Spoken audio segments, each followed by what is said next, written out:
نحمدہ ونصلی علی رسول الکریم اما بعد۔ معزز ناظرین، السلام علیکم ورحمۃ اللہ وبرکاتہ۔ آج کے اس پروگرام میں ایک اہم اور حساس موضوع پر بات کرنے جا رہا ہوں۔ وہ حساس موضوع، اہم موضوع، قہر الہی، عذاب الہی اور غضب الہی سے بچنے کا نبوی طریقہ کیا ہے۔ آنے والا جو دور ہے، قیامت تک جتنے بھی ادوار آئیں گے وہ انسانیت کے لیے بہت ہی خطرناک ہوں گے، سوائے ایک دور کے جو نبی صلی اللہ علیہ وسلم کے اولاد اہل بیت میں سے امام مہدی کا جب ظہور ہوگا، وہ دور عدل و انصاف کا دور ہوگا۔ اس دور کے بغیر جتنے بھی ادوار آئیں گے ان میں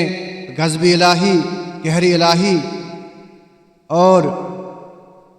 جو بھی آفتیں، زمینی آفتیں، آسمانی بلیات نازل ہوں گے، غضب الہی اور عذاب الہی، قہر الہی لوگوں پر نازل ہوگا۔ اس کی مختلف شکلیں ہوں گے۔ ایک شکل یہ ہے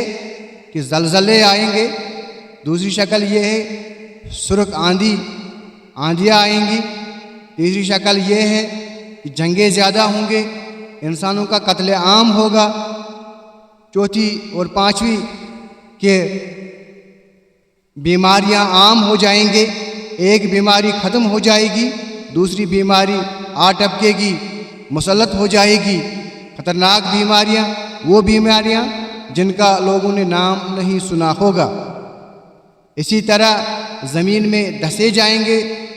بستیاں زمین میں دھس جائیں گی اور مختلف عذاب کی شکلیں اور صورتیں اللہ تبارک و تعالیٰ کی طرف سے ہم پر مسلط ہوں گے۔ تو ان شکلوں سے، ان عذاب الہی اور قہر الہی سے بچنے کا نبی کریم صلی اللہ علیہ وسلم نے ایک ظاہری طریقہ بھی جو ہمیں بتائے ہیں، ان کے ساتھ ساتھ باطنی اور روحانی طریقہ بھی بتائے ہیں۔ وہ طریقے یہ ہیں، میں ایک تو دعا اذکار زیادہ کرنے چاہیے، اور جو عذاب الہی ہے، قہر الہی ہے، اس سے بچنے کے لیے ایک نبی کریم صلی اللہ علیہ وسلم نے یہ ہمیں تعلیم دی ہے کہ آپ اس عذاب الہی اور قہر الہی اور غضب الہی سے بچنے کی دعا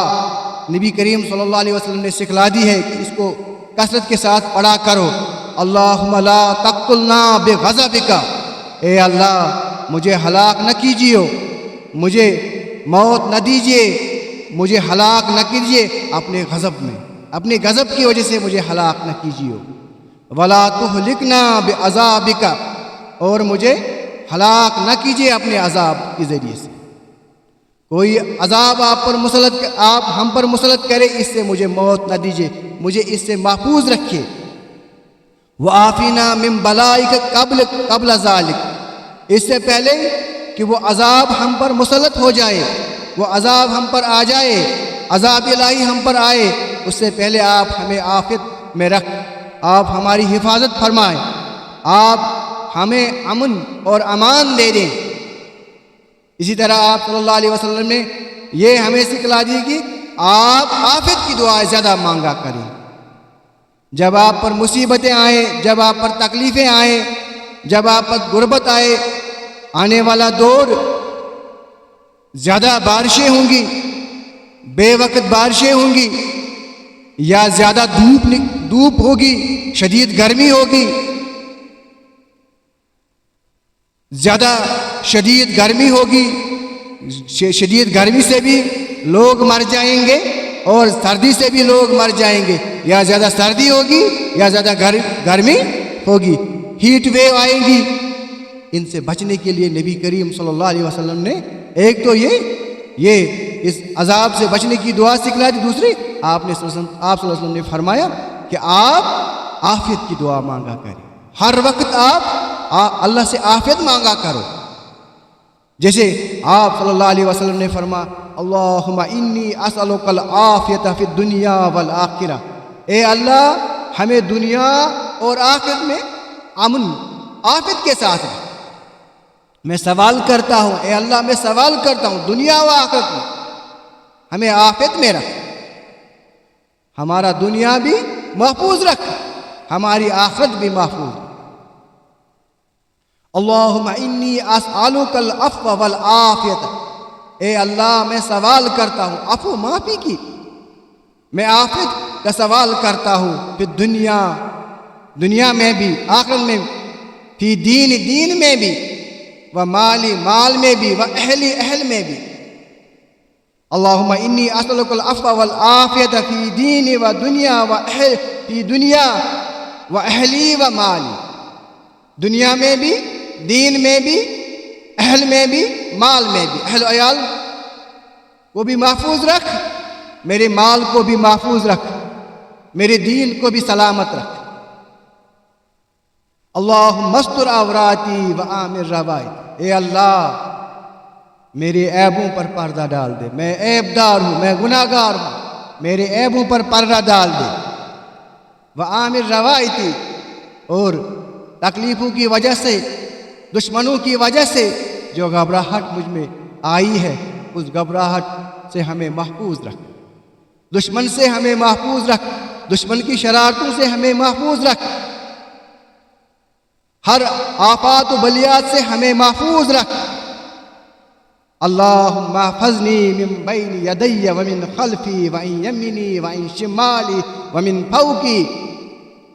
اے اللہ ہمیں محفوظ رکھ، ہماری حفاظت فرما، آگے سے بھی، پیچھے سے بھی، اوپر سے بھی، نیچے سے بھی۔ ومن فوقی وَأَعُوذُ بِكَ بِعَظْمَتِكَ أَنْ أُغْتَالَ مِنْ تَحْتِي، اے اللہ میں تیری عظمت کا سوال کرتا ہوں، تیری عظمت کے طفیل سوال کرتا ہوں، آپ کی عظمت کے طفیل، آپ کی عظمت کے وسیلے سے اے اللہ مجھے نیچے سے کسی آفت میں، کسی مصیبت میں، کسی بلا سے ہلاک نہ کیجیے، نیچے سے کوئی آفات و بلیات، کوئی مصیبت، کوئی تکلیف سے ہمیں ہلاک نہ کیجیے۔ اسی طرح آپ صلی اللہ علیہ وسلم نے ایک اور طریقہ بتایا ہے کہ آپ ہر روز ذکر و اذکار کریں، آپ استغفار کا زیادہ ورد کریں، معافی زیادہ مانگیں، استغفار زیادہ کریں، جسے آپ صلی اللہ علیہ وسلم نے فرمایا اللہم مغفرتک اوسع من ذنوبی ورحمتک ارجا عندی من عملی، اے اللہ،